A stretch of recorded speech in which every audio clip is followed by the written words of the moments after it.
नमस्कार दोस्तों, स्वागत है आप सबका हमारे इस चैनल पे। आज इस वीडियो के अंतर्गत हम लोग बात करने वाले हैं राष्ट्रीय आंदोलन यानी कि अपने जब स्वतंत्रता संग्राम लड़ाई हो रही थी इंडियंस की, तो कौन कौन से राष्ट्र नेता ने हमारे क्या क्या चीज़ें मतलब बोली थी, मतलब क्या क्या वचन और नारे दिए थे, तो उनके बारे में हम लोग पढ़ेंगे। पिछली वीडियो के अंतर्गत हमने क्या देखा था, इनसे संबंधित जो भी संस्थापन अलग अलग जो चीज़ें स्थापित की गई थी उनको हमने देखा था, ठीक ना। कमेटी जो बनाई गई थी अलग अलग, तो उसको हमने पढ़ चुके हैं। अब इस वीडियो के अंतर्गत हम लोग देखेंगे कि क्या क्या चीज़ें, किन किन हमारे जो नेताओं ने क्या क्या चीज़ें बोली हैं। चलो विदाउट वेस्टिंग एनी टाइम शुरू करते हैं। देखो, इंकलाब जिंदाबाद सबसे इंपॉर्टेंट और सबसे पहला हमारा यही नारा है कि इंकलाब जिंदाबाद का नारा किसने दिया था। तो आपको बस इतना इनका नाम बस ध्यान रखना है। आप जैसे कि देख सकते हैं कि जो भगत सिंह जी हैं, भगत सिंह, तो भगत सिंह ने ही ये नारा दिया था 8 अप्रैल 1929 को। तो बस आपको इतना ध्यान रखना है कि इंकलाब जिंदाबाद का नारा भगत सिंह जी ने दिया था, ठीक है। और बाकी जो यहाँ पे मैं पहले कन्फर्म कर देता हूँ कि जो भी जितने इंपॉर्टेंट पॉइंट होंगे मैं इसके साथ ही कवर करूँगा। तो ज़्यादा इस पे डिटेल में नहीं जाएंगे क्योंकि जो ज़्यादा डिटेल में पूछा भी नहीं जाता है। तो बस आपको नारा ध्यान रखना है और कौन ने दिया था, किसने दिया था और कब दिया था, बस इतना जानना है आपको। चलो अब अगला देखते हैं हम लोग। दिल्ली चलो का नारा किसने दिया है बताइए। और जय हिंद, तुम मुझे खून दो मैं तुम्हें आज़ादी दूंगा, ये सब नारे किसने दिए हैं। ये जो सब नारे दिए हैं हमारे सुभाष चंद्र बोस जी ने दिया था। देखो, दिल्ली चलो का नारा सुभाष चंद्र बोस ने दिया, लिखा हुआ है यहाँ पे। इन्होंने 1944 में इंडियन नेशनल आर्मी को प्रेरित करते हुए इस नारे का इस्तेमाल किया था। किसका? दिल्ली चलो का नारे का इस्तेमाल किया था। और देखो, तुम मुझे खून दो मैं तुम्हें आज़ादी दूंगा, यह नारा जो है सुभाष चंद्र बोस ने ही दिया था, जो कि 1944 में सिंगापुर के अंतर्गत ये दिया था इन्होंने, ठीक है ना। सिंगापुर में जब वहाँ पे इन्होंने जो बनाई थी एक कमेटी, जो भी अपना ये सैन्य संगठन था, तो उनको प्रेरित करने के लिए इन्होंने बोला था, तुम मुझे खून दो मैं तुम्हें आज़ादी दूंगा। तो ये वचन किसका हो गया? सुभाष चंद्र बोस जी का हो गया। जय हिंद आप जनरली सुनते होंगे, काफ़ी फेमस है इंडिया का तो नारा। जय हिंद जो है ये भी सुभाष चंद्र बोस जी ने दिया। दिल्ली चलो का नारा सिंगापुर में दिया था इन्होंने, सुभाष चंद्र बोस जी ने। और ये भी जो है, तुम मुझे खून दो मैं तुम्हें आज़ादी दूंगा, इसको भी सुभाष चंद्र बोस जी ने नारा दिया था, ठीक है। चलो नेक्स्ट देखते हैं हम लोग। नेक्स्ट क्या है? करो या मरो, करो या मरो का नारा किसने दिया। और हे राम और भारत छोड़ो, ये जो तीन नारे हैं इसमें से सबसे इंपॉर्टेंट तो ये वाला है। करो या मारो नारा किसने दिया? भारत छोड़ो और हे राम भी आपको याद रखना है। तो ये जो नारा दिया था महात्मा गांधी जी ने दिया था। जैसा कि आपको पता भी होगा, महात्मा गांधी जी राम, भगवान राम को बारे में काफ़ी मानते थे उनको, तो ये राम नाम जो है, हे राम, इन्होंने ही दिया था महात्मा गांधी जी ने। और करो या मरो का नारा भी महात्मा गांधी जी ने दिया था। जब 1942 में भारत छोड़ो आंदोलन चलाया जा रहा था, तो लोगों को इसमें पार्टिसिपेट करने के उद्देश्य से इन्होंने ये नारा दिया था, करो या मरो का, ठीक ना। यहाँ पे देख लो लिखा भी है, महात्मा गांधी ने करो या मारो का नाम नारा देकर भारत के आम लोगों को एक साथ लड़ने के लिए प्रेरित किया था, ठीक ना। तो बस इतना ही ध्यान आपको रखना है। फिर से रिपीट कर दे रहा हूँ, करो या मरो, करो या मरो। महात्मा गांधी मान लो कि गुस्सा हो गए थे, 1942 में लोग पार्टिसिपेट ज़्यादा नहीं कर पा रहे थे, तो उन्होंने बोला कि मतलब करो, या तो लड़ो या तो मर जाओ। यही मतलब हो गया, या तो करो अंग्रेजों के प्रति लड़ो या तो मरो, हम इसमें अब ज़्यादा कुछ नहीं कर सकते हैं, ये मतलब हो गया। हे राम, ये भी इन्हें दिया था। भारत छोड़ो आंदोलन भी इन्होंने चलाया था, तो भारत छोड़ो का नारा भी महात्मा गांधी जी ने ही दिया था, ठीक है। चलो नेक्स्ट देखते हैं हम लोग।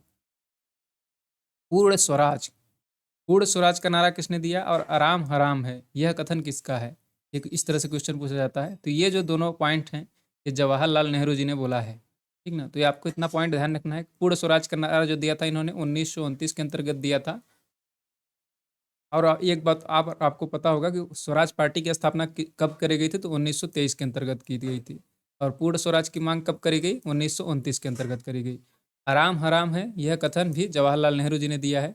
देखो यहाँ पे लिखा है, 19 दिसंबर 1929 को भारतीय राष्ट्रीय कांग्रेस के इस सम्मेलन में, मतलब जो ये भारतीय राष्ट्रीय कांग्रेस के उस समय के अध्यक्ष 1929 में भी जवाहरलाल नेहरू थे, तो उन्होंने ही पूर्ण स्वराज को घोषणा करी थी और लक्ष्य रखा था। ये यहाँ पे इनकी एक ये कथन भी है, ये इन्होंने ही बोला था, who lives if India dies, यानी कि जब भारत मर जाएगा तो फिर जिंदा ही कौन रहेगा। ये अंग्रेजों के लिए मतलब टारगेट करके एक मतलब व्यंग तरह से बोला गया था इनके द्वारा। तो इसको भी आपको ध्यान रखना है कि who lives if India dies, अगर भारत मर गया तो कौन जिंदा रहेगा। ये कथन भी अपने जवाहरलाल नेहरू जी का है, ठीक है ना। तो अब हम लोग अगला देखते हैं। देखो, जय जवान जय किसान, ये तो जहाँ तक है आप सबको पता होगा। जय जवान जय किसान का जो नारा दिया था हमारे लाल बहादुर शास्त्री जी ने दिया था। यहाँ पे आप इनको देख सकते हैं।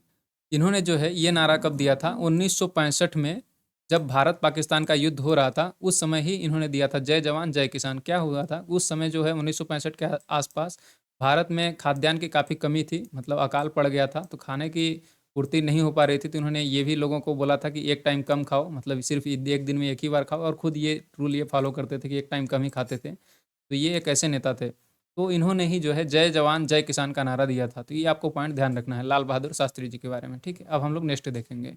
देखो अगला जो नारा है कि कर मत दो। कर मत दो किसने बोला था, ये काफ़ी इंपॉर्टेंट है, ये क्वेश्चन पूछा जाता है बार बार, तो इसको भी आपको ध्यान रखना है। कर मत जो जो नारा दिया था, ये हमारे सरदार वल्लभ भाई पटेल जी ने दिया था। यहाँ पे इनको देख सकते हैं आप। सरदार वल्लभ भाई पटेल ने क्या बोला था कि कर मत दो, अंग्रेजों को टैक्स मत दो, ठीक है ना। ये क्वेश्चन पूछा जाता है, तो बस आपको बस इनका नाम ध्यान रखना है कि कर मत दो का नारा किसने दिया था, सरदार वल्लभ भाई पटेल जी को। और सरदार वल्लभ भाई पटेल को लौह पुरुष कहा जाता है, यानी आयरन मैन ऑफ इंडिया, और इनको भारत का बिस्मारक भी कहा जाता है। तो आपको इतना ध्यान रखना है, बिस्मारक। बिस्मारक मतलब भारत को बनाने वाला, क्योंकि अलग अलग प्रांतों को इन्होंने ही सबको संगठित किया था जब भारत आज़ाद हो गया था, तो ठीक है ना। क्योंकि सब अलग अलग छोटे छोटे राज्यों में डिवाइडेड था उस समय इंडिया, जब भारत आज़ाद हुआ था, तो उनको सबको संगठित करके अलग अलग राज्यों के अंतर्गत इंडिया में सम्मिलित करने का काम किसने किया था, हमारे सरदार वल्लभ भाई पटेल जी ने किया था। तो इसी के कारण से इन्हों को इस भारत का विस्मारक या लौह पुरुष ऑफ इंडिया कहा जाता है। इन्होंने जो है 1928 में गुजरात में हुई एक किसान आंदोलन के अंतर्गत ये दिया था, कथन कहा था कि कर मत दो, उनको संबोधित करते हुए। तो ये आपको इतनी सी पॉइंट ध्यान रखनी है। देखो नेक्स्ट पॉइंट हम लोग देखते हैं, स्वतंत्रता मेरा जन्मसिद्ध अधिकार है और मैं इसे लेकर रहूंगा। और देखो ये कैसा शब्द सुन के आपको कैसा लग रहा है, काफ़ी मतलब ओज गुण वाला लग रहा है, मतलब कि गुंडागर्दी वाला लग रहा है कि स्वतंत्रता मेरा जन्मसिद्ध अधिकार है और मैं इसी को लेकर रहूंगा, चाहे जो करना है कर लो। इस तरह के जो आप इनको भावनाओं से भी पकड़ सकते हैं। भावनाओं मतलब ये गरम दल वाली बात लग रही है। तो गरम दल के हमारे कौन नेता थे, बाल गंगाधर तिलक। तो इन्होंने ही जो है, बाल गंगाधर तिलक ने ही ये जो है हम नारा दिया था, स्वतंत्रता मेरा जन्मसिद्ध अधिकार है और मैं इसको लेकर रहूंगा। तो बस इतनी सी पॉइंट आपको ध्यान रखना है। और एक पॉइंट और नोट कर लीजिए कि बाल गंगाधर तिलक को लोकमान्य तिलक भी कहा जाता है। तो लोकमान्य तिलक बोला जाए या फिर बाल गंगाधर तिलक हो जाए, मतलब सेम है। स्वतंत्रता मेरा जन्मसिद्ध अधिकार है और मैं इसको लेकर रहूंगा, यह कहा था हमारे लोकमान्य तिलक यानी बाल गंगाधर तिलक ने, ठीक है। अब हम लोग नेक्स्ट पॉइंट देखते हैं। नेक्स्ट पॉइंट है साइमन कमीशन वापस जाओ। साइमन कमीशन वापस जाओ। साइमन कमीशन के बारे में ये काफ़ी इंपॉर्टेंट फैक्ट्स हैं और ये आपको एग्जाम में पूछे जाते हैं, हर एग्जाम में। तो इसको आपको ध्यान रखना है कि साइमन कमीशन का जो नारा दिया था, ये हमारे किसने दिया था बताइए, लाला लाजपत राय जी ने दिया था। यहाँ पे देखो, और लाला लाजपत राय जी जब साइमन कमीशन का विरोध कर रहे थे, जब ये 1928 के अंतर्गत 3 फरवरी को इंडिया आया था, इसमें टोटल 7 लोग थे जो कि अंग्रेज थे टोटल। इसका मुख्य मतलब क्या उद्देश्य था, इसका मुख्य उद्देश्य था भारत में कैसे कैसे चलाना है, चीज़ें कैसे चलानी है, मतलब ये सब समझिए संविधान से रिलेटेड या फिर चीज़ें बनाई जाने की, नियम कानून बनाने के लिए भेजा गया था इसको ब्रिटेन के द्वारा। तो इसमें 7 जो लोग आए थे, कमेटी थी, तो ये पूरे के पूरे अंग्रेज थे। तो इसके कारण से बहुत सारे इंडिया में विद्रोह हुए, जिसका नेतृत्व जो है लाला लाजपत राय जी कर रहे थे। इस तरह से देख सकते, वैसे तो सब लोग कर रहे थे, लेकिन जो इनका नाम आया, तो इनका मेन नाम आया। क्यों? क्योंकि इन्होंने इनको जो है अंग्रेजों का जब ये विरोध कर रहे थे इस साइमन कमीशन का 1928 के अंतर्गत, तो इनको जो है अंग्रेजों के जो वहाँ पे सैनिक थे, तो इन्होंने क्या है लाठियों से बहुत ज़्यादा इनके सर पे प्रहार कर दिया, जिसके कारण से कुछ दिनों बाद इनकी मृत्यु हो गई। और जब लाठियों पे इनके सर पे प्रहार किया जा रहा था, तो इन्होंने ये बात बोला था कि मैं यह घोषणा करता हूं कि आज मुझ पर किया गया ये लाठियों का एक एक प्रहार भारत में ब्रिटिश शासन के ताबूत में आखिरी कील साबित होगा। तो ये पॉइंट भी आपको ध्यान रखना है कि यह कथन किसका है। एक साइमन कमीशन का विरोध करते हुए इनकी मृत्यु हुई, तो ये पॉइंट भी काफ़ी इंपॉर्टेंट हो जाता है इस तरह से। और सेकंड बात जो इन्होंने बोली थी, ये पॉइंट भी आपको ध्यान रखना है कि मैं घोषणा करता हूं कि आज मुझ पर लाठियों का किया गया एक एक प्रहार भारत में ब्रिटिश सरकार के ताबूत में आखिरी कील साबित होगा। तो ये कथन दोनों जो हैं, साइमन कमीशन वापस जाओ, लाला लाजपत राय जी का है। और लाला लाजपत राय जी को पंजाब केसरी भी बोला जाता है, तो ये आपको भी पता होना चाहिए। पंजाब केसरी किसको बोला जाता है, लाला लाजपत राय जी को बोला जाता है। और पंजाब का शेर, पंजाब दा शेर भी लाला लाजपत राय जी को बोला जाता है। तो बस इतनी पॉइंट आपको इनसे रिलेटेड याद रखनी है। नेक्स्ट देखो, यह कथन सीधे सीधे पूछा जाता है कि यह कथन किसने दिया है। मुसलमान मूर्ख थे जो उन्होंने सुरक्षा की मांग करी, और हिंदू उनसे भी बड़े मूर्ख थे जो उन्होंने इस मांग को ठुकरा दिया। तो यह कथन किसने कही है, ये सीधा सीधा पूछा जाता है। तो आपको ध्यान रखना है कि मौलाना अबुल कलाम आज़ाद जो जी जो थे, इन्होंने ही इस शब्द को बोला था कि मुसलमान मूर्ख थे जो उन्होंने सुरक्षा की मांग करी, और हिंदू उनसे भी बड़े मूर्ख थे जो उन्होंने इस सुरक्षा की मांग को उनको ठुकरा दिया। तो ये मौलाना अबुल कलाम आज़ाद जी बोले थे। ये एसएससी सीजीएल का क्वेश्चन है, इसको आपको ध्यान रखना है। ये मैं जितने पढ़ा रहा हूँ ये ऑलरेडी एसएससी के अंतर्गत हर बहुत सारे मतलब जितने भी एग्जाम्स होते हैं हर साल, तो किसी न किसी एग्जाम में आते रहते हैं। तो ये काफ़ी छोटा सा चैप्टर है और काफ़ी इंपॉर्टेंट इसके अंदर पॉइंट है, और एक बार आप वीडियो को देख लेते हैं तो आपको डेफिनेटली अच्छे से याद हो जाएगा।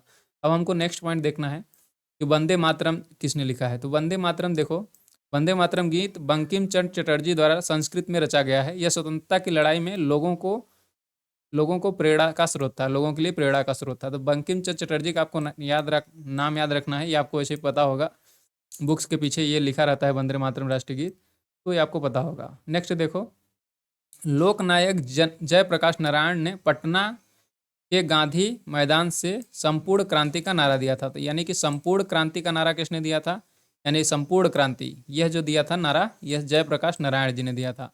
तो बस आपको इतना ध्यान रखना है कि संपूर्ण क्रांति का नारा जयप्रकाश नारायण जी ने दिया था। नेक्स्ट देखते हैं, सरफरोशी की तमन्ना अब हमारे दिल में है। तो ये जो कथन है ये किसने दिया है, ऐसे ही क्वेश्चन पूछा जाता है। तो ये जो कथन है राम प्रसाद बिस्मिल जी ने दिया था नारा, ये सरफरोशी की तमन्ना अब हमारे दिल में है, देखना है जोर कितना बाजुए कातिल में है। तो ये वाला जो है ना, ये राम प्रसाद बिस्मिल जी द्वारा दिया गया था। तो आपको ये पॉइंट नहीं भूलना है। नेक्स्ट देखो, सारे जहां से अच्छा हिंदुस्तान हमारा, यह कथन किसने दिया था, तो ये मोहम्मद इकबाल द्वारा दिया गया था। सारे जहां से अच्छा हिंदुस्तान हमारा मोहम्मद इकबाल के द्वारा दिया गया। ठीक है, अब देखो एक पॉइंट ये भी है, क्रांति की तलवार में धार, क्रांति की तलवार जो होती है उसमें धार वैचारिक पत्थर पर रगड़ने से ही आती है।